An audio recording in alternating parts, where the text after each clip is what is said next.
আসসালামু আলাইকুম। পল্লবী মহিলা ডিগ্রি কলেজ আয়োজিত অনলাইন ক্লাসে সকল ছাত্রীদের স্বাগতম।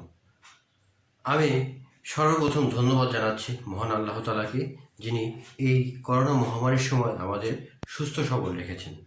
আমি আরও ধন্যবাদ জানাচ্ছি আমাদের মাননীয় অধ্যক্ষ মহোদয়, উপাধ্যক্ষ মহোদয়, অনলাইন ক্লাসের সাথে সংযুক্ত সকল শিক্ষক মণ্ডলী ও ছাত্রীবৃন্দ। আজ আমি অনার্স দ্বিতীয় বর্ষ ব্যবস্থাপনা বিভাগের ছাত্রীদের জন্য অর্থায়নের নীতিমালার চলতি ব্যবস্থাপনার দায়ের যে ব্যাংক লোনের যে অঙ্কটা আছে 12তম অধ্যায়, সেই অঙ্কটা নিয়ে তোমাদের মাঝে হাজির হয়েছি। আজকে এই ব্যাংক লোনের দুটো বিষয় নিয়ে আলোচনা করব। পরবর্তীতে আরও যে ধাপগুলো আছে সেগুলো নিয়ে পরবর্তী ক্লাসে আলোচনা করব। তো প্রিয় ছাত্রী, তোমরা আশা করি সবাই ভালো আছো। আমি তোমাদের সুস্থতা এবং মঙ্গল কামনা করে আজকে আমি আমার ক্লাস শুরু করছি। তো আজকের ক্লাসের বিষয় হলো চলতি দায় ব্যবস্থাপনা এর কস্ট অফ ব্যাংক লোন, অর্থাৎ ব্যাংক লোনের ব্যয়টা আমরা আজকে এখান থেকে বের করা শিখব। প্রথমে এই কস্ট অফ ব্যাংক লোনের 1 নম্বরে আছে আনসিক্রেট ব্যাংক লোন। আনসিক্রেট ব্যাংক লোন মানে হলো যে ব্যাংক থেকে আমরা যে লোনটা গ্রহণ করব, এই লোনটা গ্রহণ করার পরে আমাদের এখান থেকে কি পরিমাণ ব্যয় হবে সেই ব্যয়টা আমরা বের করার চেষ্টা করব। তো হার হামেশাই আমরা এই ব্যাংক থেকে লোন গ্রহণ করি। এই ব্যাংক লোন আমাদের জীবনের অতপ্রত্যয়ভাবে জড়িত, অর্থাৎ স্বল্পমেয়াদী অর্থায়নের ক্ষেত্রে এই ব্যাংক লোনটা খুবই গুরুত্বপূর্ণ একটা বিষয় বলে ব্যবসা প্রতিষ্ঠানে বিবেচিত হয়। তাই আজকে আমরা এই ব্যাংক লোনের অঙ্কগুলা কিভাবে করতে হবে সে সম্পর্কে আমরা ভালো মতো জানব। তো সর্বপ্রথম দেখো, এই unsecured bank loan, cost of bank লোনের প্রথমে আছে আনসিকিউরড ব্যাংক লোন, অর্থাৎ যে ব্যাংক লোনের যে অঙ্কটা আছে সেটা নিয়ে আজকে আমি আলোচনা করব।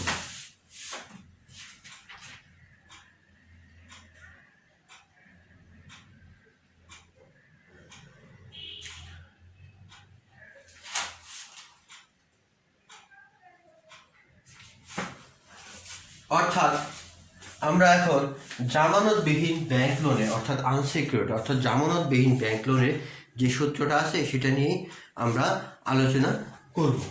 তো প্রথমে আমি দেখো আনসিকিউরড ব্যাংক লোনে এখানে একটা উদাহরণ দিয়ে দিয়েছি আমি।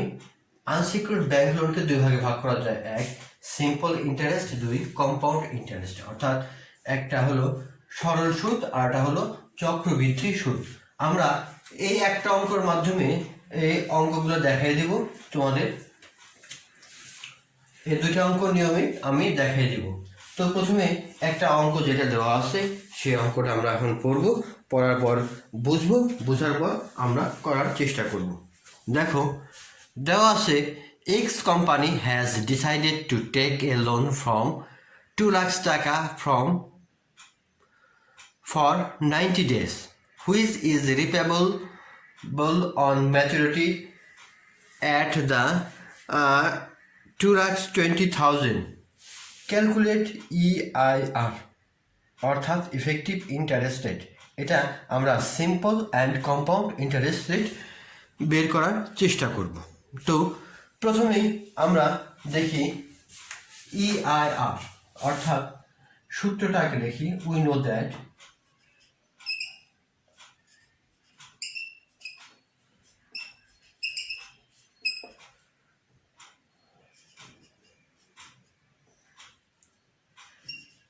ইফেক্টিভ ইন্টারেস্ট রেট সিম্পল সরল সুদের যেটা অঙ্কটা সেটা আমরা করব।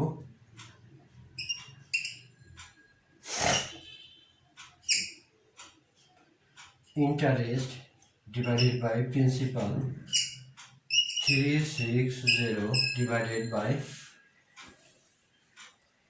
M পি পূরণ 100। অর্থাৎ সরল সুদের যে সূত্রটা আছে তোমরা সেই সূত্রটা ব্ল্যাকবোর্ডে দেখতে পাচ্ছ। দেখা গেছে যে interest divided by principal into 360 MP, অর্থাৎ ম্যাচুরিটি পিরিয়ড, আবার অনেকেই ডিএম লেখে অর্থাৎ ডে অফ ম্যাচুরিটি এটাও লেখে, ইন্টু 100। আমরা এখন এই সূত্রগুলার মান বসানোর চেষ্টা করি। প্রথমে আছে প্রথমে পি দেখি। পিতে প্রিন্সিপাল,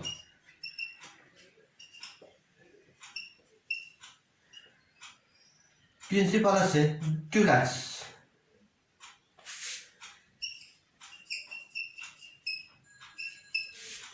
টাকা।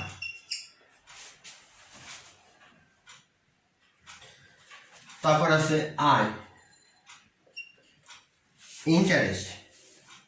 ইন্টারেস্টটা কত হয়েছে সেটা আমরা এখন জানবো। দেখো ম্যাচুরিটি পিরিয়ডের পরে কত দিবে, 2,20,000 টাকা, মাইনাস প্রিন্সিপাল অর্থাৎ সুদাসল মাইনাস আসল, এটাই আমরা সুদ পাবো।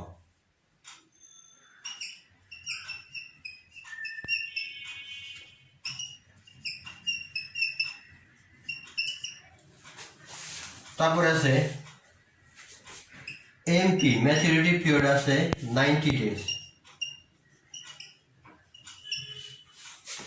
এখন তাহলে অর্থাৎ EIR, অথবা অনেকেই এটা ER না লেখে APR, অ্যানুয়াল পার্সেন্টেজ রেট, অর্থাৎ APR সমান কত। তাহলে খুব সহজেই আমরা এই প্রদত্ত অঙ্ক থেকে আমরা সহজেই মান বসিয়ে ফেললাম। আমরা এখন এই মানের সূত্রে মান বসাবো। প্রিন্সিপাল 20,000 টাকা, ইন্টারেস্ট 20,000 টাকা, প্রিন্সিপাল 2 লক্ষ টাকা,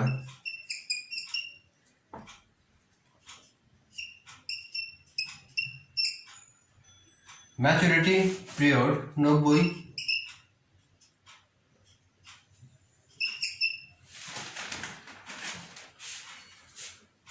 তাহলে খুব সহজেই আমরা মানটা বসালাম। এখন ক্যালকুলেটরের সাহায্যে আমরা যেটা পাই,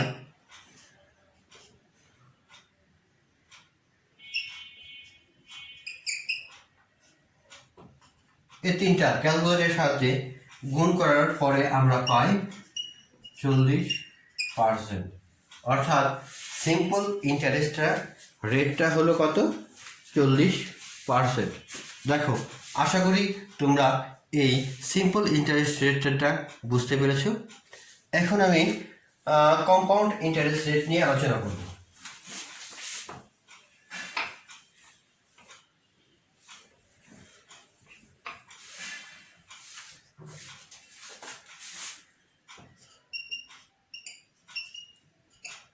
EIR, we know that EIR এক্ষেত্রে এখন কম্পাউন্ড ইন্টারেস্ট রেটের সূত্র, second bracket 1 plus R divided N minus 1 পূরণ 100। হেয়ার এখন R সমানটা কি হবে, R সমানটা হবে এই 20,000টা যেটা আমরা পেয়েছিলাম ডিভাইডেড বাই 2 লক্ষ,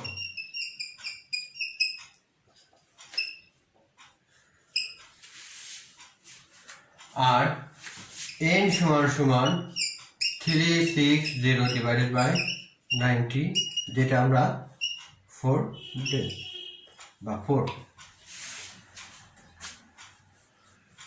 তাহলে আমরা এই আর এবং এন এর মান পেলাম, এখন আমরা মান বসাই। সেকেন্ড ব্র্যাকেট 1 প্লাস 0.10 n সমান সমান 4 মাইনাস 1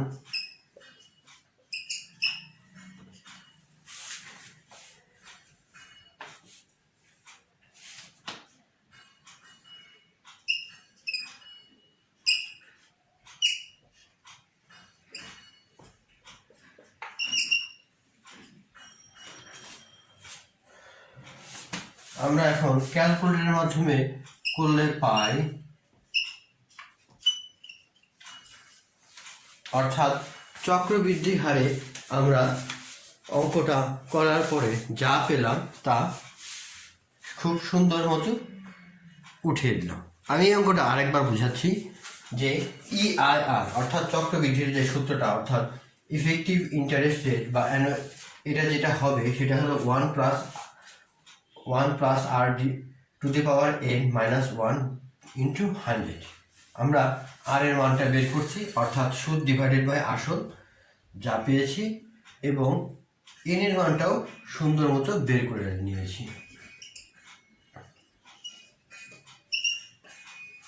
তাহলে আমরা ইফেক্টিভ ইন্টারেস্ট রেটটা যেটা যে 46.41% যেটা বের হলো, এটাই হলো আমার কম্পাউন্ড ইন্টারেস্ট রেট। তাহলে প্রিয় ছাত্রী, আশা করি তোমরা এটা ভালো মতো বুঝতে পেরেছ। আমি এই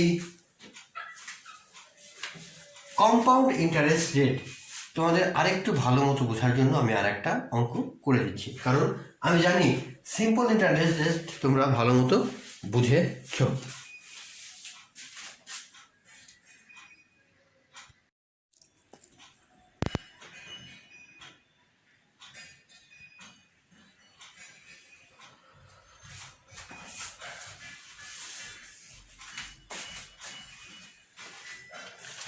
প্রিয় শিক্ষার্থীরা, আমি এই কম্পাউন্ড ইন্টারেস্ট রেট আরেকটা অঙ্ক নিয়ে হাজির হয়েছি। অঙ্কটা ওই নিয়মেও থাকতে পারে অথবা এই নিয়মেও থাকতে পারে, তাই এই নিয়মটা তোমাদের দেখানোর জন্য আমি হাজির হয়েছি। তো দেখো, আগে অঙ্কটা তোমরা দেখো, তারপর অঙ্কটা বুঝো, তারপরে আমি করে দিচ্ছি। দেখো, শিমু borrowed টাকা 50,000 from a prime bank at the rate 12% interest basis. The bank deducted interest in advance. Compute the effective interest rate, অর্থাৎ EIR, এটা আমার বের করতে হবে। তো EIR এর সূত্রটা আমরা জানি। সূত্র জানার পরে আমরা এখন খালি এই সূত্রটা ভালো মতো বসিয়ে দেব। তাহলে আমরা লিখতে পারি we know that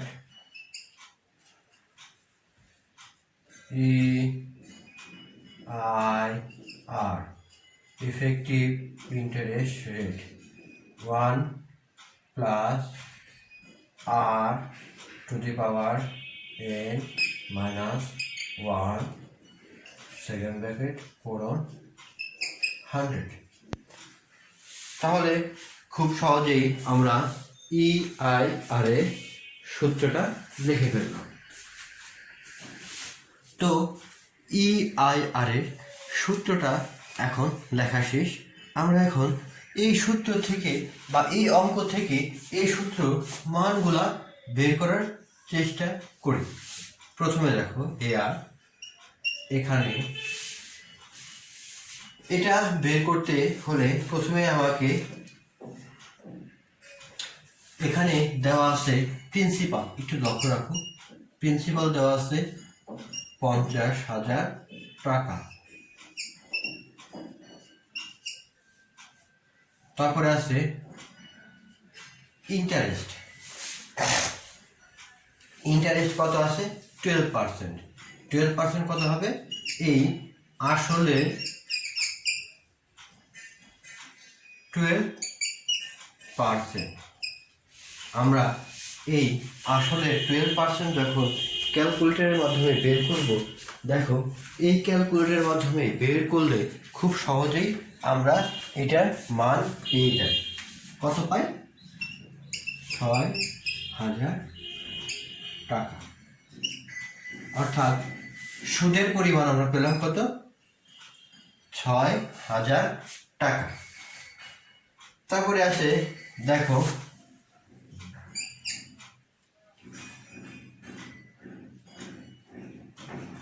MP, maturity period বা ডে অফ ম্যাচুরিটি। তোমরা যাই লেখো না কেন সবই একই।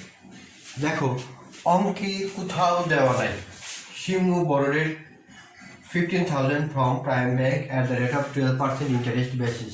The bank deduct interest in advance, compute the effective interest rate.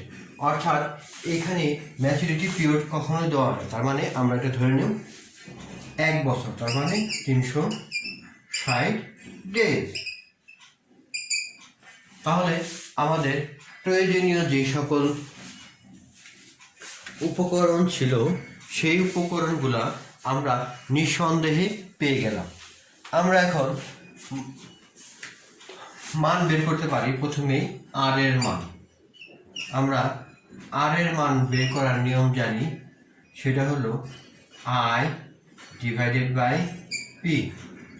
অর্থাৎ আয়ের মান আছে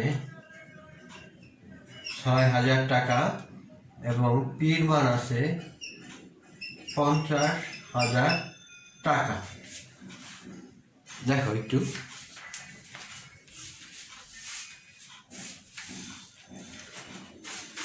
দেওয়া আছে, কিন্তু আমাদের এখানে আরেকটা জিনিস তোমরা লক্ষ্য করো। দেখো interest basis, the bank deducted interest in advance. অর্থাৎ সুদের টাকা ব্যাংক আগেই রেখে নেয়, তাই এখানে প্রিন্সিপাল থেকে আয়টা বাদ দিতে হবে।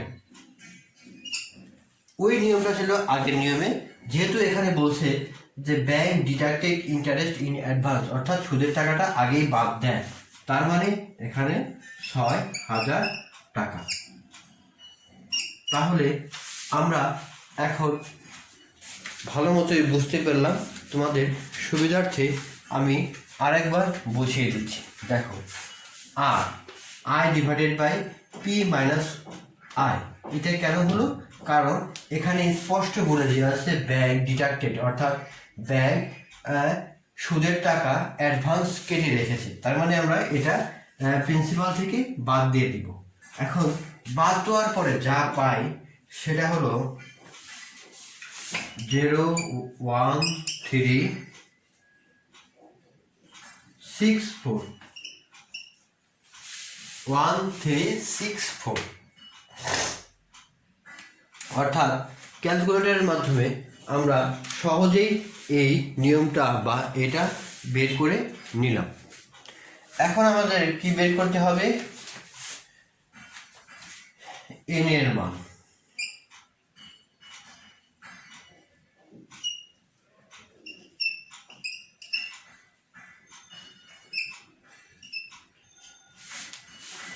এন এর মানের সূত্রটা ছিল এটা, আমরা এখন বের করব।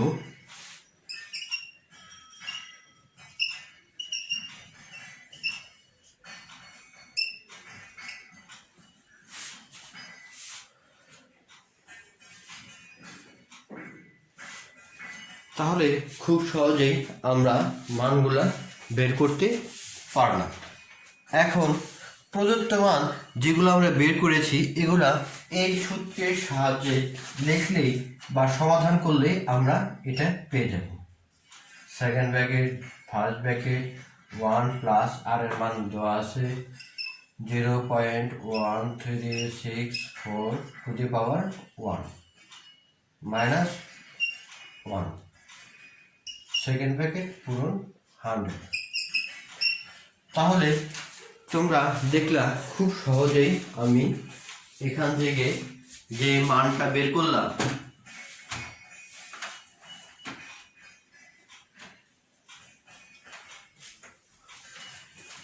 এই মানটা খুব সহজেই আমি বের করে ফেললাম। এখন দেখো এই মানগুলা এই প্রদত্ত মানগুলো আমি এই সূত্রের মানগুলোর বসে আনার পরে যা পেয়েছি তা আমি রেখেছি। অর্থাৎ এই পাওয়ারের পরে যদি 1 যা থাকে তাই হয়, অর্থাৎ 0.1364 মাইনাস 1 পূরণ 100। আবার দেখো, তাহলে আমি পাচ্ছি 0.1364 পূরণ 100 অর্থাৎ 13.64%। অর্থাৎ ইফেক্টিভ ইন্টারেস্ট রেটটা এটা, অর্থাৎ EIR, এটাই অ্যান্সার। তাহলে প্রিয় শিক্ষার্থী, তোমরা এই simple interest and compound interest rate সম্পর্কে তোমরা ভালোই অবগত হলে। এখন পরবর্তীতে আমি তোমাদের দেখাবো কম্পেনসেটিভ ব্যালেন্স, অর্থাৎ কম্পেনসেটিভ ব্যালেন্স থাকলে কিভাবে অঙ্কটা করতে হয়।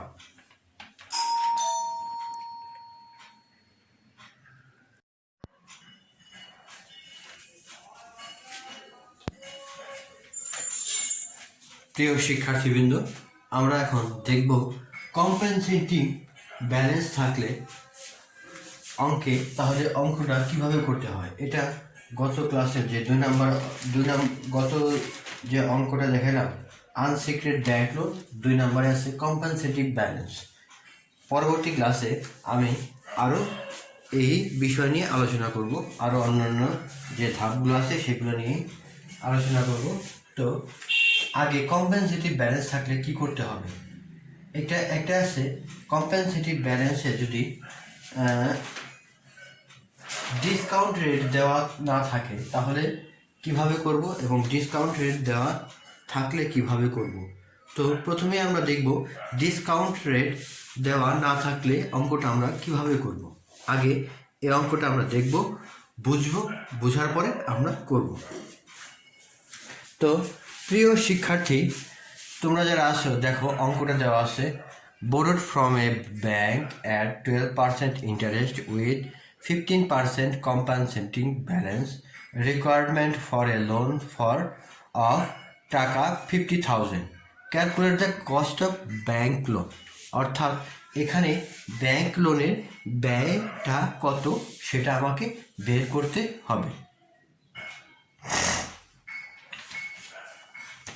তাহলে প্রথমেই আমরা জানি we know that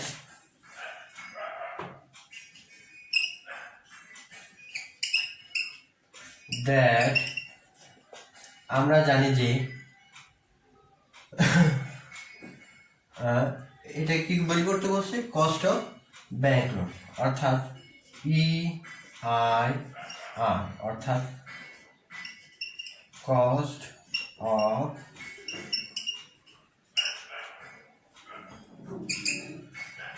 bank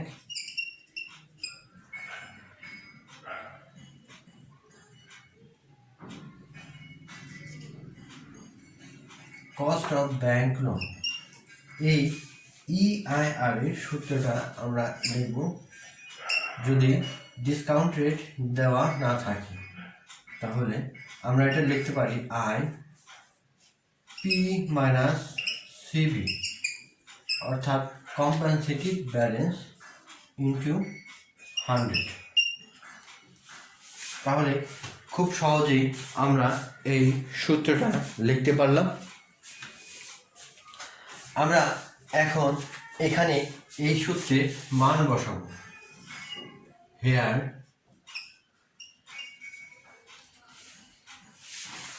P অর্থাৎ প্রিন্সিপাল দেওয়া আছে কত, 50,000 টাকা। তারপর দেওয়া আছে I ইন্টারেস্ট, অর্থাৎ 12%, 50,000 পূরণ 12%।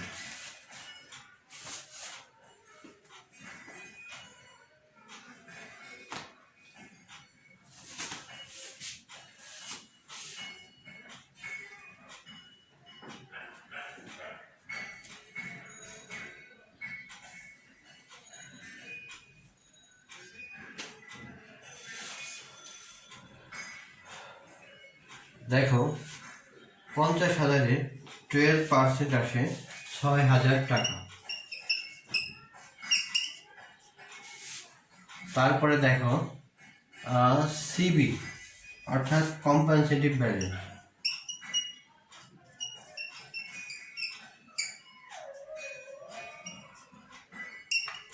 অর্থাৎ কম্পেনসেটিভ ব্যালেন্স এখানে দেওয়া আছে। তাহলে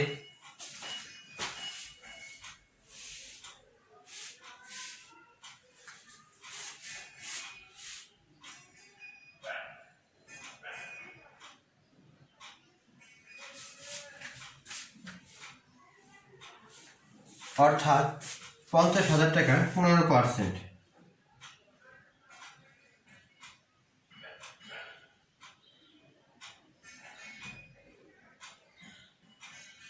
$7,500 টাকা।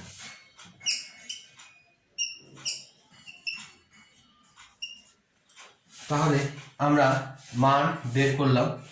এখন এই মানগুলো আমরা এখন এই সূত্রের মাধ্যমে বসাবো। আয় দেওয়া আছে 6,000 টাকা মাইনাস পি 50,000 টাকা, প্রিন্সিপাল।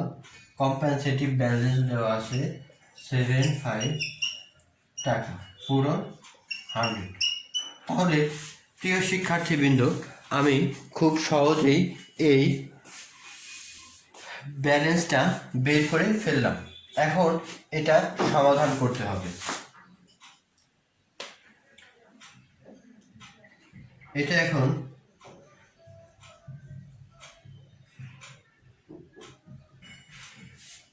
অর্থাৎ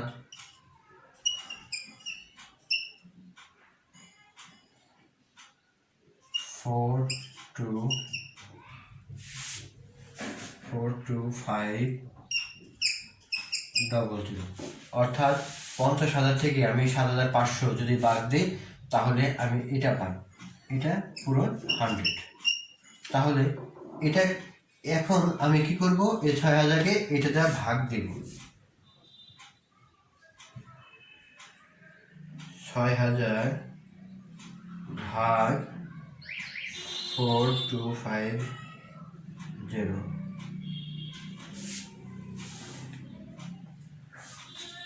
আমি দশমিকের পরে 4 ঘর নিচ্ছি, অর্থাৎ 0.1412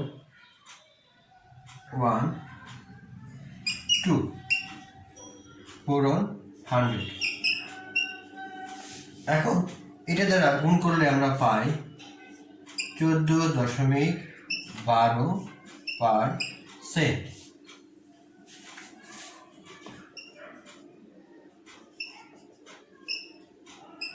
তাহলে প্রিয় শিক্ষার্থী, তোমরা ভালো মতোই অঙ্কটা দেখলা, বুঝলা। এখন আশা করি তোমরা এটা করতে পারবে। দেখো আমি আরেকবার বুঝিয়ে দিচ্ছি তোমাদের সুবিধার্থে। দেখো, উই নো দ্যাট অঙ্কতে দেওয়া আছে 12% ইন্টারেস্ট এবং কম্পালসেটিভ ব্যালেন্স দেওয়া আছে 15% এবং লোন নেব আমি 50,000 টাকা। তাহলে আমরা প্রথমে সূত্র লিখলাম যে কস্ট অফ ব্যাংক লোন অর্থাৎ EIR এর যে সূত্রটা আছে আমি সূত্রটা লিখলাম। সূত্রটা লেখার পরে এখানে আমি দেখো মান বসাইছি। প্রিন্সিপাল ইন্টারেস্ট আছে 12%, বের হয়েছে 6,000 টাকা। 50,000 টাকা 15%, এটা বের হয়েছে 7,500 টাকা। অর্থাৎ EIR অর্থাৎ কস্ট অফ ব্যাংক লোনটা কত, দেখো মান বসিয়েছি, সমাধান করেছি খুব সুন্দরভাবে। তাহলে এই কস্ট অফ ব্যাংক লোনটা হলো এই 14.12%, এটাই হলো অ্যান্সার। আশা করতেছি তোমরা ভালো মতোই এটা বুঝতে পেরেছ। আমি এখন আরেকটা অঙ্ক করাবো, যে অঙ্কের ভিতরে অর্থাৎ ডিসকাউন্ট রেট দেওয়া থাকলে অঙ্কটা কিভাবে আমরা করব সেটা নিয়ে আলোচনা করব।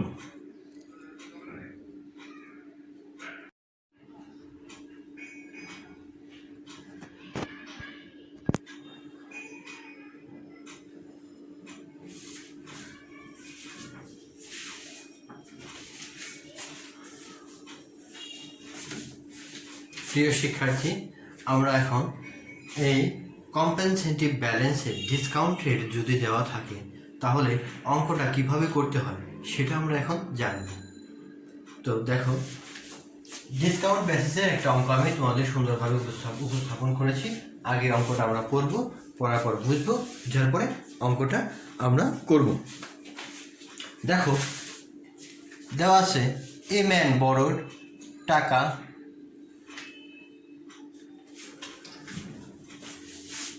বেশি দিয়ে করেন 50 lakhs at 14% interest, maintaining 15% compensating balance.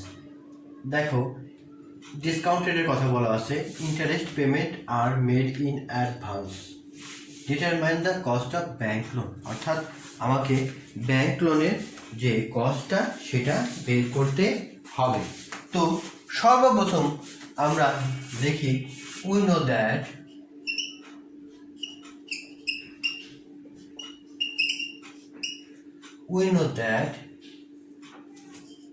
EIR অর্থাৎ effective interest rate, that means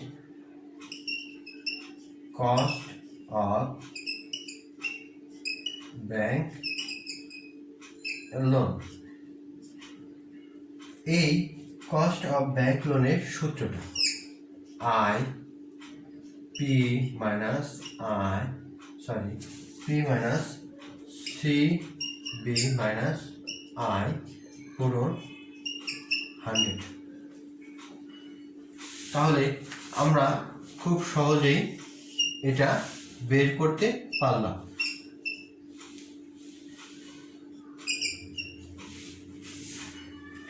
তাহলে সূত্র আমরা এখন লিখলাম। সূত্রের পরে আমরা এখন কি করব, এই সূত্রের মান বসাবো। দেখো, প্রিন্সিপাল দেওয়া আছে কত, 50 লক্ষ টাকা।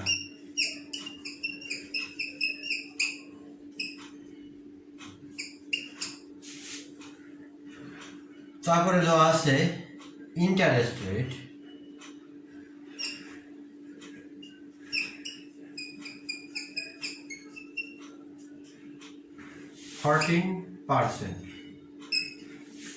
ইন্টারেস্ট রেট 14% হলে এখানে আসে 7 লক্ষ টাকা।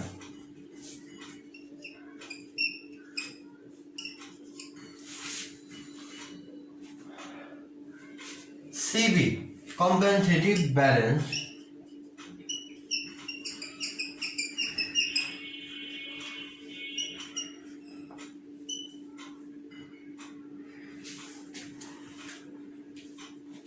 এটা আসে 7,50,000 টাকা। তাহলে আমাদের বের করতে হবে EIR সমান কত। এটা বের করলেই আমাদের এই অঙ্কটা হয়ে যাবে।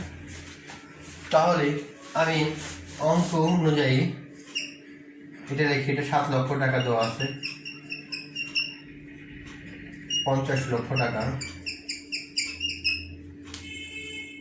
মাইনাস 7,50,000 টাকা মাইনাস 7 লক্ষ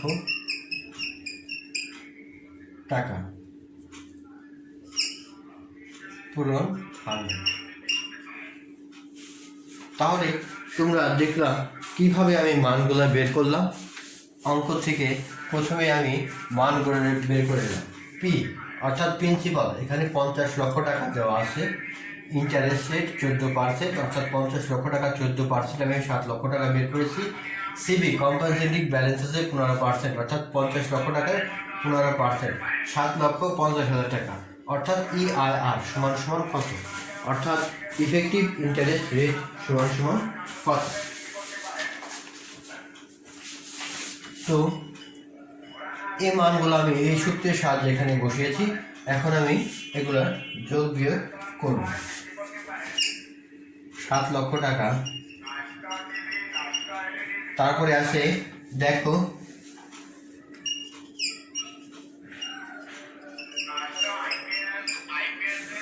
35,05,000 টাকা, অর্থাৎ 35,05,000 টাকা এটা আসে।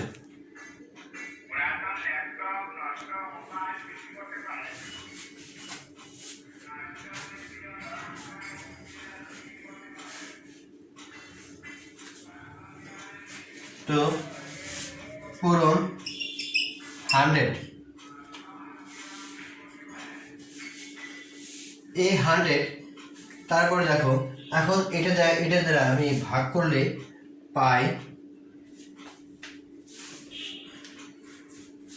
0.1972 পূরণ 100, অর্থাৎ আমি যদি শতকরা প্রকাশ করি তাহলে 90.72% এটার অ্যান্সার। তাহলে ব্যাংক লোনের অঙ্কগুলা তোমরা খুব সহজেই বুঝতে পারলা।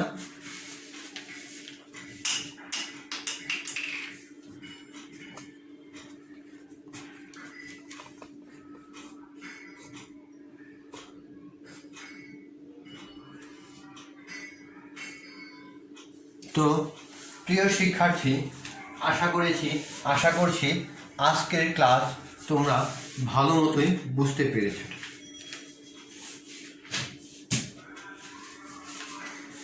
তো প্রিয় শিক্ষার্থী, আজকের মতো আমি এখানেই শেষ করছি আমার ক্লাস। পরবর্তী ক্লাসে আবার দেখা হবে। আমি ধন্যবাদ জানাচ্ছি মহান আল্লাহ তাআলাকে, যিনি এই করোনা মহামারীর সময় আমাকে সুস্থ সবল রেখেছেন। শুকর আলহামদুলিল্লাহ। আমি আরও ধন্যবাদ জানাচ্ছি আমাদের অধ্যক্ষ মহোদয়, উপাধ্যক্ষ মহোদয় এবং অনলাইন ক্লাসের সাথে সংযুক্ত সকল শিক্ষক মণ্ডলী ও ছাত্রীবৃন্দ। সবাইকে শুভেচ্ছা ও স্বাগতম জানিয়ে আমি আমার আজকের ক্লাস এখানেই শেষ করছি। সবাই ভালো থেকো, সুস্থ থেকো, এই কামনা করে আজকের মতো এখানেই বিদায় নিচ্ছি। আল্লাহ হাফেজ, সবাই ভালো থেকো।